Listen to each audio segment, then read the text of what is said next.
আসসালামু আলাইকুম। Wow cook চ্যানেলে আপনাদের সবাইকে স্বাগতম। এখন তালের সিজন যাচ্ছে, তাই আজকে আমি একটি মুচমুচে তালের বড়া বা পিঠার রেসিপি দেখাবো। খুব সহজ ও ঝটপট আর অল্প কিছু উপকরণে বানিয়ে ফেলতে পারবেন এই রেসিপি। প্রথমেই দেখিয়ে দিই যেসব উপকরণ লাগবে। ২ কাপ তাল নিয়েছি আর তালটা খুবই মিষ্টি ছিল, একদম তিতা ভাব ছিল না। নিয়েছি ২ কাপ চালের আটা, ছোট, ছোট করে কেটে নেওয়া ১/২ কাপ নারকেল, আপনারা চাইলে গুঁড়ো নারকেলও দিতে পারেন।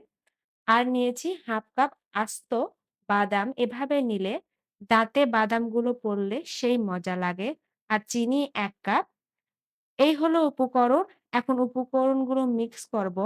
আমি এই কাপ দিয়ে মেপে ২ কাপ তাল নিয়েছি আর এই কাপ দিয়েই বাকি উপকরণ দিব। তালগুলো যে পাত্রে মিক্স করব সেই পাত্রে ঢেলে দিলাম। প্রথমেই তালের সাথে চিনি মিক্স করব। আর চিনি একবারে দিব না, অল্প, অল্প করে দিব আর মিক্স করব। ওই কাপ দিয়েই আটা দিচ্ছি। আর চিনির মতো করেই আটাও অল্প, অল্প করে দিব আর মিক্স করব। আর এভাবে রেডি হয়ে গেল আমার ব্যাটারটা।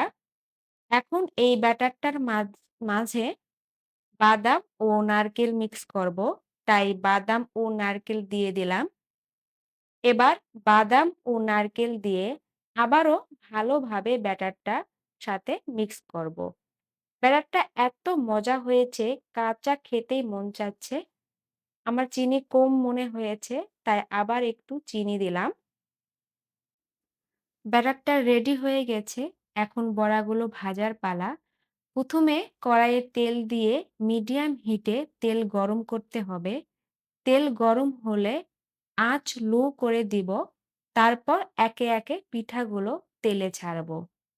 তালের পিঠা ভাজার সময় খেয়াল রাখতে হবে, বেশি আঁচে ভাজলে বাহিরটা কালার ধরে যাবে কিন্তু ভেতরে কাঁচা থেকে যাবে। তাই লো আঁচে ধীরে ধীরে ভাজতে হবে।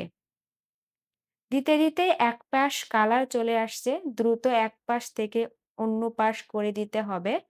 তারপর অন্য পাশটা ধীরে ধীরে ভাজবো। আর এভাবে এক ব্যাচ পিঠা ভাজতে সময় লেগেছে ৫ থেকে ৬ মিনিট। বড়াগুলো সুন্দর সোনালী কালার হয়ে গেল।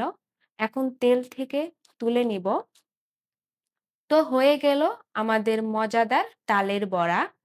তালের বড়া বা পিঠা একটু ঠান্ডা করে খেলে বেশি ভালো লাগে। কারণ মিষ্টি বসে যায় আর তিতা ভাবটাও থাকে না। এখন একটা বড়া ভেঙে দেখাই, ভিতরটা এক্কেবারে পারফেক্ট হয়ে গেছে। আপনারাও বাসায় অবশ্যই ট্রাই করবেন আর কমেন্টে জানাবেন। আজকের মতো এই পর্যন্ত, দেখা হবে নতুন একটা রেসিপি নিয়ে।